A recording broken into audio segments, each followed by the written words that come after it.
Hey there, Agile Adventurer. Just a quick question.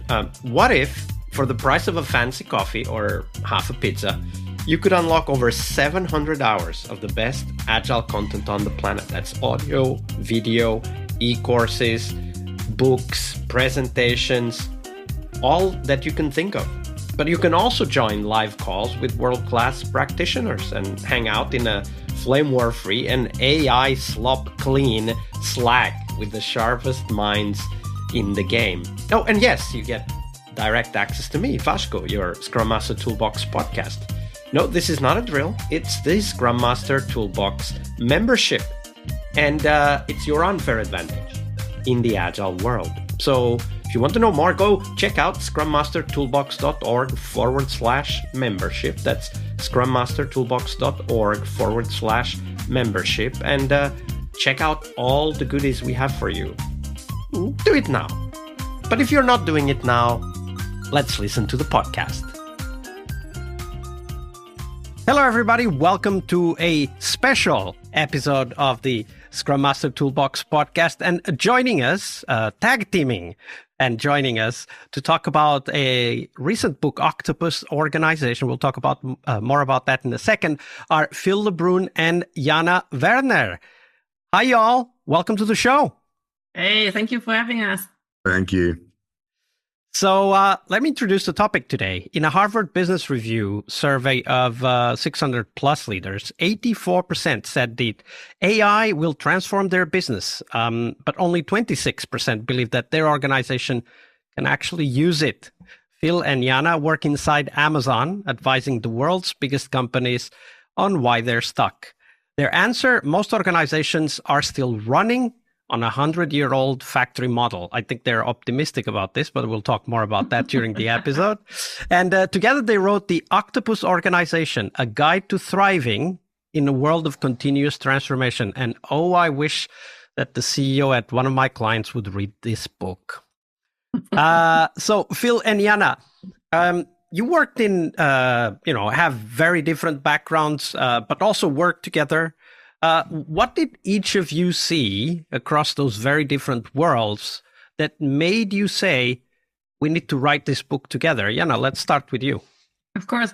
Yeah, Phil and I are both practitioners. We've led large-scale changes. We have made some mad mistakes and done things that we now regret, and we're happy to share them because we see these mistakes happen again and again, and we now advise through our jobs at Amazon Web Services, large companies and executive teams, and we see these happen again and again, and we keep saying, as Phil likes to say, can we help you make your own new interesting mistakes and avoid the mistakes that we see again and again? And this comes back really to being a topic that's really close to our heart. When I worked in large organizations, in banks, and logistics and other places around the world, I worked with so many incredible humans. They were smart, they were thoughtful, but they weren't being able they weren't trusted. They weren't allowed to do the work they could do.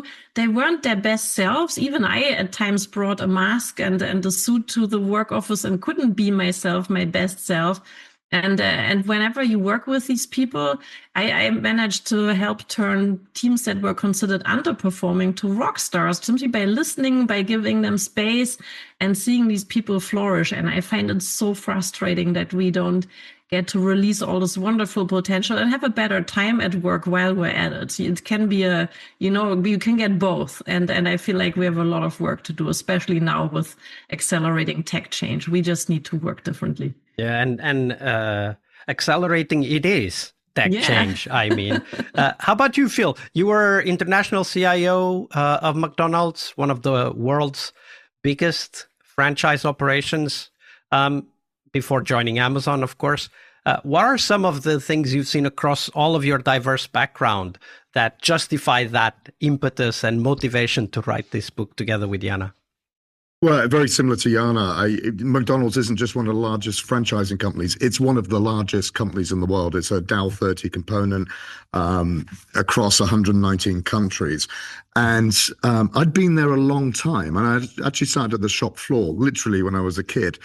And what I found time and time again, to the point Jana made, is there's these incredible people who knew the answers, knew the problems to solve, and weren't allowed to do it. And in fact, in 2002 to 2004, we saw a typical disastrous transformation. CEO comes in, we're going to standardize everything because it's going to be efficient, and efficient seems to be good.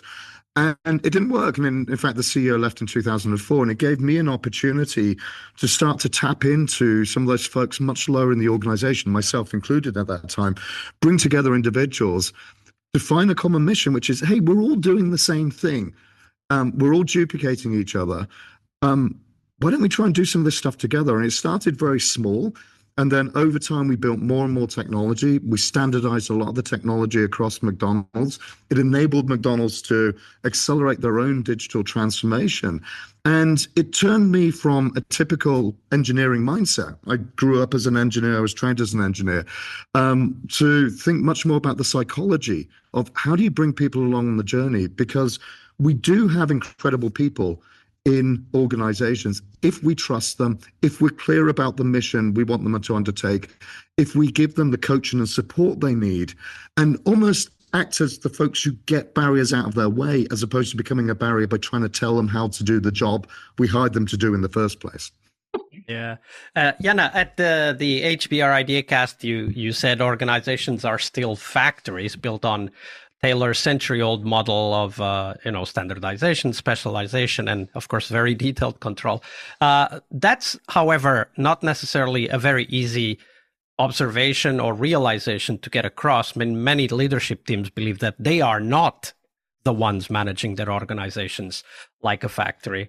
So what have you learned about helping them realize, and how do you see that moment when people finally realize that, hey, wait, maybe the problem is me? Question mark. Yeah, I actually have seen two sides, which I found super interesting. I have spoken to a CEO, for example, of a large investment company headquartered in London, and he said, man, I have to sign off all this small stuff. I don't even know why it's coming to me for sign off. And the people working with him assume that he wants to sign it off. So that's a total misunderstanding. He doesn't want to, they don't want to, but the processes are in place. And of course, we don't question the sacred processes. So I've seen that side of the story where it's a matter of dismantling bureaucracy that has built up and that nobody questions anymore. And when one person has made a mistake, you've added a process that penalizes another 10,000 and it builds and builds. So it's a matter of how do you get rid of the structures that these factory models have put in place, because the people are willing.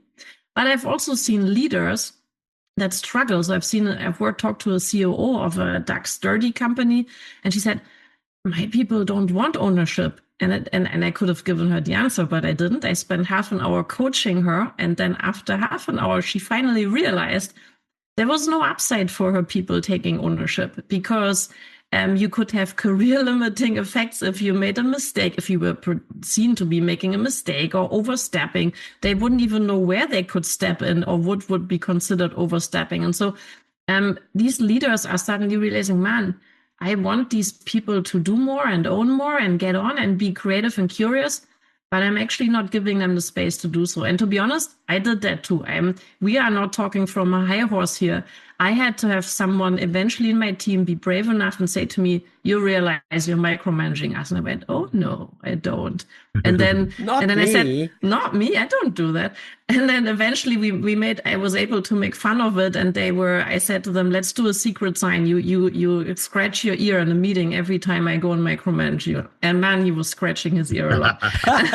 So basically you have to, at some point, people get this moment. And when they then see what they can do and free the people and realize how amazing it is when these people blossom with their support. Once you have this feeling once or twice, you get addicted to it in a positive way. Yeah, absolutely. Phil, how about you? I mean, obviously having experience of working at McDonald's, which is famous for its standardization and repeatability. I mean, it is a franchise operation. How did you see transformation, the one or the same type of transformation that Jana just described, like leaders understanding, hey, wait, I have a part to play here. How did you see it in your experience? Yeah, and I mean, I'll say up front, there's no such thing as the perfect organization. So what we describe as the Tin Man organization, that compliance, that following process, actually works in some situations. You don't really want someone making up how they cook fries every time they cook fries. There's a good way of doing it. But that's not true in a corporate environment where we're trying to innovate. We're trying to satisfy customer needs we may not fully understand, or even the customer may not fully understand. And one of the patterns I saw and I was made very conscious of is I'd sit in meetings with my leadership team talking about abstractions. Hey, we're going to transform how we run our organization. We're going to become an agile platform-based culture which delivers against our customers' expectations. Sounds good, doesn't it? And no one's going to question that because number one, the boss has said it, and number two, it sounds sort of right. And it's completely meaningless. And in fact, it's one of the reasons we see a significant number of transformations fail is because no one actually says, hey, boss, that sounds great, but what is a platform-based organization? How do we get there? What do we measure? Who's going to lead it? So it comes back to a lot of what we talk about in the book, which is you can't underestimate how important bringing clarity is. We do tend to talk in what Scott Galloway at New York University talks about yoga babble, this idea that we use these words because they sound grown up and corporate and everyone else uses them. And it either means we don't understand what we're saying or no one else understands what we're saying, or it means we don't actually want to say what's on our mind, because saying something like we're going to cut 10% of the workforce is really painful. Saying we're going to optimize our synergies to drive efficiencies sort of makes it feel a little bit nicer to me as an individual communicating that. Absolutely. I've heard that many of those abstractions. And actually, you just shared the tip. I don't know if you did it on purpose, but it is all leaders out there, please talk in abstract as abstract terms as you can, because that will tell you who's engaged and who isn't. And also, by the way, if you're micromanaging usually. Yes, exactly. Let's scratch our ear. The book is called The Octopus Organization. And Jana, you've said that the inspiration came from a documentary, My Octopus Teacher. Is that so? Yes. Yeah, that is so.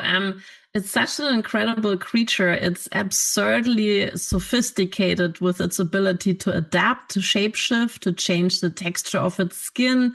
It has a remarkable capacity to learn. It's born without the parents. The mother dies when it's born. It has to live tiny octopus in this big ocean and learn. It even can change its RNA, so it can adapt to a degree its chemical makeup to switch, for example, from cold to hot water within hours. But the most amazing thing is it has 2/3 of its intelligence, its neurons in its arm. So it's got distributed intelligence. The arms connect independently, even with other octopus arms. They don't need always to have a central brain, but they also have one. So they can stay aligned, but also work independently. And that's what really excited us.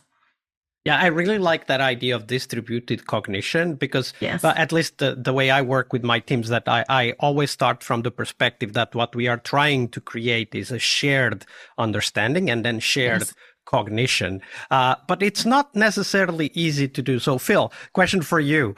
For someone leading a team of 8 to 10 people, most of our listeners will be in that camp inside traditional enterprises. So not the CEO. What would the octopus model actually mean for them? What can they change tomorrow after listening to the episode? I think there's a few things, and picking up on what Jana shared about the octopus and shared cognition and decentralized intelligence.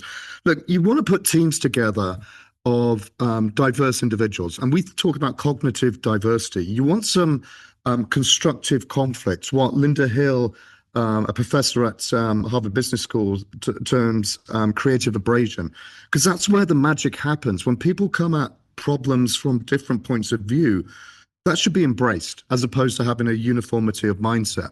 That's where the magic happens, innovation happens. So as a leader, encourage that. Invest in the storming, norming, forming cycle of the teams. Often it's very tempting to cut through that and say, we've got a job to do. Let's just dive straight in and start delivering.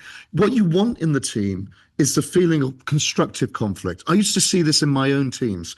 When you walked past a room and what you heard was arguments and laughter. Arguments because there was passion about solving a business problem, and the business problem needs to be clearly articulated by the leader, the why and the what, and leave the teams to do the how. But the laughter because they were actually bonding and attacking the problem, not each other.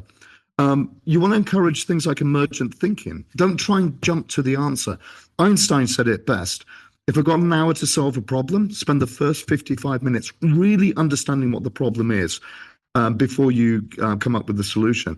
You want to build that genuine connection between individuals and start executing quickly. So this idea that you can't plan your way to success, particularly in novel situations where you're not even often too sure what the answer looks like or maybe even what the problem is. So this idea of rapid experimentation so you can learn fast, test things with real customers, figure out what works and where you need to pivot. I really like that rapid iteration and rapid learning. In fact, there's something about AstroTeller. I didn't even know that was a company at Alphabet X, and or the method. I don't know. Is it a method or a company? AstroTeller is the CEO of Alphabet. Oh, and that's the name of a person. Even better. Yeah, all right. He's the CEO. I stand educated. And there was the statement, if you want to teach a monkey on a pedestal, you recite Shakespeare. You don't start by building the pedestal. Now, break that down for us. Jana, what does that phrase actually mean? And how do you transform that into concrete aspects of how you help organizations? We love this one. AstroTeller is basically a godfather, so to speak, of really moonshot innovation. Their Alphabet X's Moonshot Lab is responsible for things like self-driving cars, etc. So we learned a lot from him about true real innovation, not fake, not innovation theater, not mini stuff, but really going out there, being super brave and doing moonshots. And his metaphor is about the monkey and the pedestal. And the idea is, he says, most people, when they try to get a monkey to recite Shakespeare on a pedestal, they start building the pedestal. In other words, when we do big projects, once, we've got it through the gauntlet of approvals and business cases, we're so happy we get going that we start working on something. We want to show progress. We give updates. We start working on the smaller things that are achievable. But Astro says, if you can't get the monkey to speak, there's no point building the pedestal. So in other words, he says, get to the most tricky problems first and try and solve them. And if you can't, figure out fast if you can solve them or not, fast and scrappy. And if you can't, just stop, because your whole project is useless.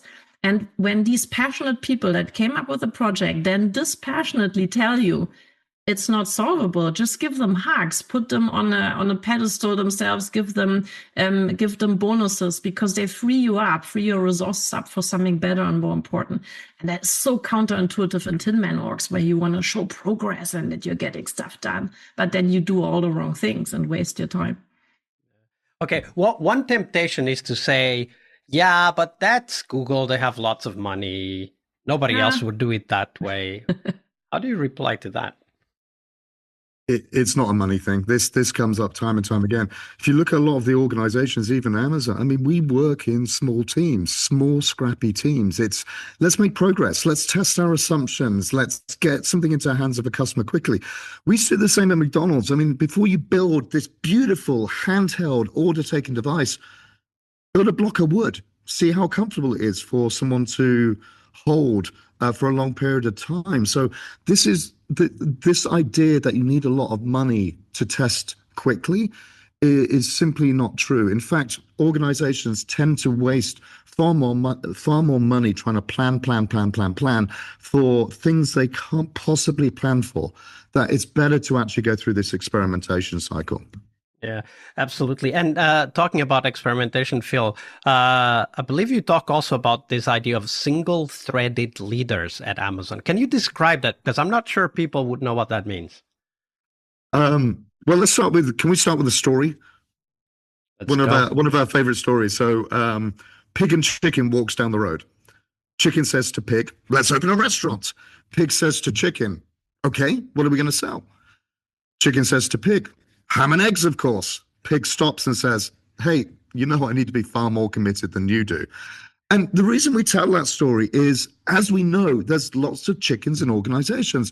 People who come in and lay their eggs, or half-baked decisions, or want to sign off, or want to say no, or want to approve things, or want their opinion heard. We need more pigs. And we've been coached by HR, don't call them pigs. Amazon calls them single-threaded leaders. Apple call them directly responsible individuals. And what it means is, who's that person waking up every morning saying, are we actually putting the focus on the things that are going to get us to the finish line of delivering value? Not within my function, but actually across the organization. So that to us is a real testament to an organization who's taking something seriously when they think about priorities and delivering value. So often, if we're in a meeting in Amazon and we're discussing something is going to round around in circles, someone will finally say, okay, who's got the D? Who's the decision maker? Who's the single-threaded leader? Because often we're just not clear about that. Absolutely. And talking about single-threaded leaders, Jana, you guys also talked about in the HBR episode about something that I found rather interesting, that bureaucracy grows by 5 to 7% a year, even without anyone trying to expand it. You called it Parkinson's law applied to organization. So tell us a little bit more about that and the consequences to what it looks like transforming these organizations in practice. This comes from Parkinson. He was a very senior leader in the Royal Navy in the UK, and he found that even as the fleet of the Royal Navy shrunk, the number of administrators grew. So that makes absolutely no sense. And it's called Parkinson's law, 5 to 10%.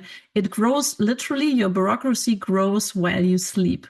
And it's very, very difficult. The larger an organization becomes as they grow from startups to scale-ups, you have to introduce something because you can't directly manage and support everyone.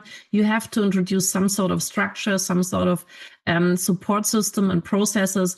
But the problem is it just keeps growing. And then you add middle managers, and they, of course, want to fill their time. So they add more things to your machinery that maybe they shouldn't be doing. And this becomes very, very difficult. So we talk about what you should be doing is think about your bureaucracy like mowing a lawn. You can't mow a lawn once. You have to keep going at it and actively fight this. And you know, at Amazon, we look carefully to thinning out and being very thin on our structures and on middle management. We keep looking at what can you take away in terms of process. How do you use friction as a leader? You can either add friction to make more silly stuff difficult. For example, at Google, at some point, there were 10, 15 interviews to get people on board. And at some point, a senior leader at Google said, if you want to do more than 5 interviews in our process, you have to go past me and have to approve it. So that's adding positive friction. Or you can take friction away, things like silly sign-offs for holidays and other things. So you need to keep going at it like mowing a lawn. And it can't be one person, it can't be the leader, it has to be everyone's job. And at Amazon, we have a principle called invent and simplify. And we're asked every year, what are we simplifying? It needs to keep happening with everyone, those who are closest to the problems mainly. Most leaders don't know half or less than half of what people are really doing, how they're doing their job. So it needs to be those close to the problems. And when you talk about close to the problems, you actually have an example, the Amazon Prime example, that started from an employee filing or filling out a spreadsheet. And of course, those of us listening to this podcast probably have heard of Toyota, which is one of the companies that is the single most innovative company on the production line, because everybody can suggest and implement an improvement to the work that they are doing. And that really is kind of using the cognitive capacity that we have at the extremities, right? Exactly. So, Phil, back to you. How do you make this real in a company where people are, and this is, I bet, is true in many large organizations, even afraid to suggest things? Mm. Yeah, this is quite a complex problem. I mean, a lot of it starts with psychological safety. This idea that as you walk into a meeting room, do you feel that you can express a view? And it's not even a prefrontal cortex thing. It's not a conscious thought. It's that fight or flight type reaction you have in the moment. So it starts with the leader. It could be the team leader. And it often is the team leader, because you don't build psychological safety just at an organization level. It's the team leader asking questions, being humble. If someone says something they don't agree with or doesn't resonate, rather than say, I don't agree, it's actually tell me more, because maybe you've got some information I don't have. So those leaders who express curiosity actually build a lot of psychological safety, and doing simple things like celebrating success or celebrating intelligent failures, where someone's tried to test a hypothesis, it didn't work, and they stopped. A bit like the monkey story. No one wants the executive to go building a pedestal for the next 10 years. It's the person who says, I tried to get the monkey to talk and it isn't. Celebrate that success. Give hugs. Give rewards. Storytell. For instance, at our all Amazon town halls, often there'll be an executive who opens it up for the first 10 or 15 minutes, making fun of all of the failures that Amazon has had over the years. And there's a reason for that, to say, look, if you're thinking big, we're also going to fail. We're also going to go through this learning cycle where something like the Fire Phone didn't work out, but it actually then informed future hardware investments that Amazon made. So we took learnings away from it, but the product itself didn't work. The only true failure is not learning from experimentation itself. So a lot of this starts with the leader creating an environment where people feel their voices can actually be heard. Yeah, absolutely.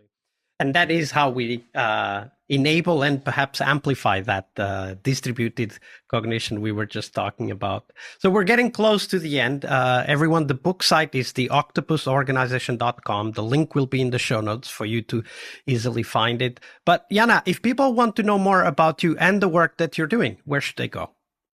Oh, please join us at the Organization.com. That's our website. We're going to start Substack soon as well. And we'd love to hear from you on LinkedIn. And we always love Amazon reviews because then people can find the book. So get in touch. I'm super curious to hear what's working, what isn't working, what resonates, what doesn't. We've been deep in the weeds as well, led transformations, introduced new ways of working, agile and product. And so we're super excited about those out there that are fighting the good fight and having the motivation, energy, and courage to keep going. Yeah, everyone listening to this episode for sure is doing that right now. Yeah. And how about you, Phil? Where can people find out more about you and the work that you're doing? Well, as Jana said, we're very active on LinkedIn. We will start. What we want to start is really community around what we're doing. This was never about just writing a book. It was about driving changes and giving everyone the opportunity to say, hey, I can truly make a difference in my organization. We're also on Instagram, we're on YouTube too, and we're really, really keen to hear stories. What are we missing? As you read the book, even drop us an email through the website. What are we missing? What's working? What isn't working? What other ideas do you have? That's how we're going to make this much, much richer. We want to help people make their own mistakes. And there's a community out there you have access to who are right at the front lines of organizations. Who's better to help us all understand what is working in organizations? And that's what we are all trying to find out. So everybody connect with Jana and Phil on LinkedIn. Make sure you ask a few follow-up questions. Let's all learn together because that's how we advance our industry. Phil and Jana, thank you very much for your generosity, for being here with us. And we hope to see you soon again. Thank you so much for having us. Thank you. Thank you. All right, I hope you liked this episode. But before you hit next episode, here's the deal. This podcast is powered by people like you, the members who wanted more than just inspiration. They wanted real tools and real connection to people who are practicing Agile every day. We're talking access to over 700 hours of Agile Gold, CTO level strategy talks, summit keynotes, live workshops, e-courses, deep dive interviews, books, and if you're into no estimates, we got the pioneers of no estimates in those deep dive interviews as well. Agile business intelligence, creating product visions, coaching your product owner courses, you name it. You'll get invites to monthly live Q&As with Agile pioneers and practitioners, plus a private Slack community, which is free of all of that AI slop you see everywhere, and of course, without the flame wars. It's a community of practitioners that want to learn and thrive together. It's the best place to connect with community and learn together. So if this podcast has helped you before, imagine what you will get from this podcast membership. So head on over to scrummastertoolbox.org/membership and join the community that's shaping the future of Agile. And we have so much for you. So check out all the details at scrummastertoolbox.org/membership, because listening is great, it's important, but doing it together, that's next level. I'll see you in the community Slack. We really hope you liked our show. And if you did, why not rate this podcast on Stitcher or iTunes? Share this podcast and let other Scrum Masters know about this valuable resource for their work. Remember that sharing is caring.